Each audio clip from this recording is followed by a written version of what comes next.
Hello viewers, welcome to Review on Point. Today we are going to talk about drama serial में episode number 4। तो let's start. ये episode start वहाँ से ही होती है जहाँ पे एपिसोड नंबर 3 एंड हुई थी। रयान जो है वो पूछता है अपनी बहन मुबशरा से कि ये कौन लड़की थी, तो वो कहती है साइकेट्रिस्ट थे, जिसके जवाब में वो उसको टॉन्ट करता है उसके ऊपर कि अगर तुमने पहले ये काम कर लिया होता तो शायद तुम्हारी इतनी इंसल्ट ना होती और वो मिडिल क्लास आदमी तुम्हें डिवोर्स ना करता। जिस पे इन दोनों की बहस हो जाती है और बहस ऑलमोस्ट लड़ाई में बदल जाती है। मुबशरा जो है वो हाथ भी उठाने की कोशिश करती है रयान पे।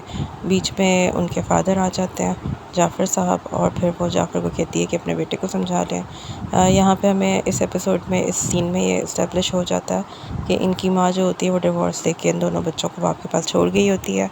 और रयान का और इसका जो डायनामिक है मुबशरा का, वो भी समझ में आ रहा है क्योंकि बाप ने छोटे बेटे रयान को नेगलेक्ट किया होता है और सारी अटेंशन मुबशरा को मिली होती है, जिसकी वजह से इन दोनों की आपस में बिल्कुल नहीं बनती।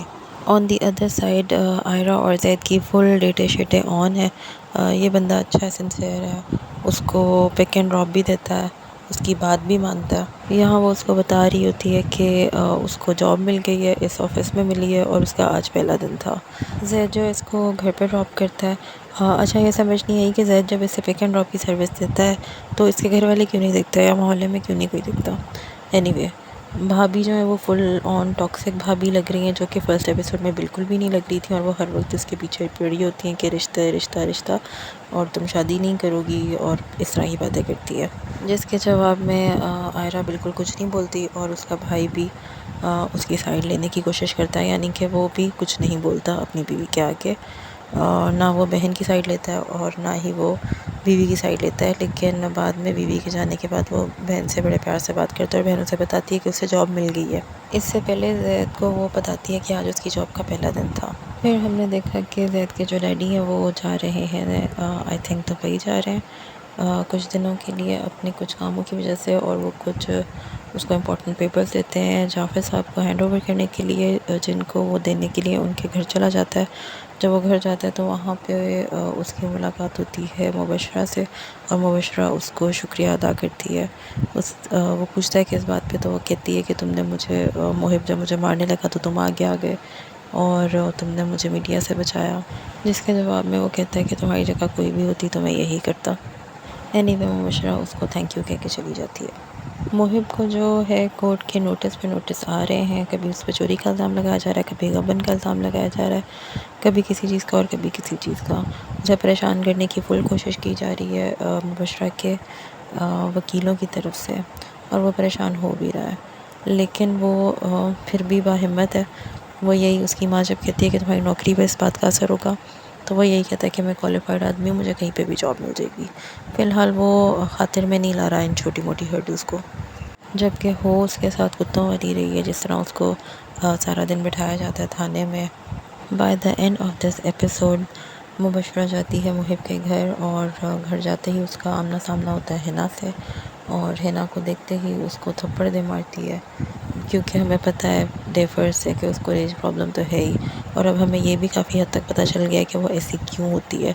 ऑब्वियसली 7 साल की उम्र में उसकी माँ उसको छोड़ के चली गई होती है और बाप ने उसको फुल ऑन स्पॉइल किया होता है, इसलिए उसे किसी की बात बर्दाश्त नहीं होती। This is the way she is. Anyway, शेरनी की तरह अंदर जाती है, और फिर मोहिब भी आ जाता है उसकी आवाज़ सुन के। फिर मोहिब की और उसकी कन्वर्सेशन होती है, जहाँ पे मोहिब जो है वो हिना की तारीफ़ करता है उसके सामने कि तुम्हारे जैसी नहीं है और तुम्हारे पास अपनी मैं के अलावा कुछ नहीं है।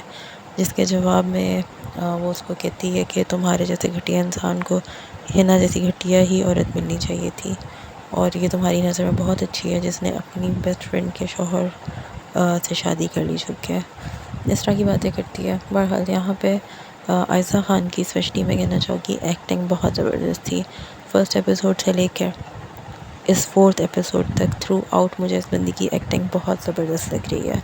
वो लग रहा है कि उसको क्या इशू है, वो लग रहा है कि वो किस क्लास की है। कहीं से उसके कपड़े, स्टाइलिंग, बोलने का अंदाज़, कुछ भी फ्लॉ नहीं लग रहा किसी भी चीज़ में। और फिर डायलॉग डिलीवरी के साथ साथ बॉडी लैंग्वेज तो अखीर ही है इस बंदी की। पता चल रहा है कि वो मेंटली तौर पे थोड़े से इसको इश्यूज़ हैं, तो वो बॉडी लैंग्वेज से जब वो बात करती है मुहिब के बारे में तो उसकी बॉडी लैंग्वेज बिल्कुल चेंज हो जाती है। That's awesome. जबकि दूसरी साइड पे जो हिना की एक्टिंग है इस सीन में, स्पेशली जो लास्ट सीन होता है, काफ़ी ओवर एक्टिंग लग रही है इस बंदी की। एक्सप्रेशन भी बहुत ज़्यादा ओवर से लगते हैं, डरने की बहुत फेक एक्टिंग है। मतलब आयज़ा की एक्टिंग इंतहा से ज़्यादा नेचुरल है और इस बंदी की एक्टिंग इंतहा से ज़्यादा एक्टिंग है। एक और सीन हमने देखा जहाँ पे कशमाला जो है वो रेहान के साथ लॉन्ग ड्राइव पे जाती है, तो हमें इस बात का भी अंदाज़ा हो रहा है कि इन दोनों का भी सीन चालू हो चुका है।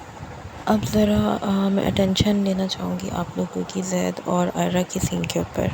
डायरेक्शन का छोटा सा फ्लो नज़र आया मुझे इसमें कि पहले वो बता चुकी है आयरा कि मेरा आज पहला दिन था जॉब का ज़ैद को, पहले वाले सीन में। लेकिन अब ये जो सेकंड सीन होता है उसके ऑफिस का, उधर उसको जब वो एंटर होती है कमरे में तो जो एक गर्ल होती है, उसकी कोवर्कर होती है शायद, वो उसको वेलकम करती है इस तरह जैसे आज उसका नया दिन है। दूसरी चीज़ मुझे ये समझ नहीं आई कि ये लोग सालों से साथ हैं ज़ैद और आयरा, और जब ज़ैद आयरा को पिक करता है इस सीन में तो वो उसको बातें करती है उसके साथ और फिर उसे कहती है मुझे बहुत भूख लग रही है और मैंने चाट खानी है।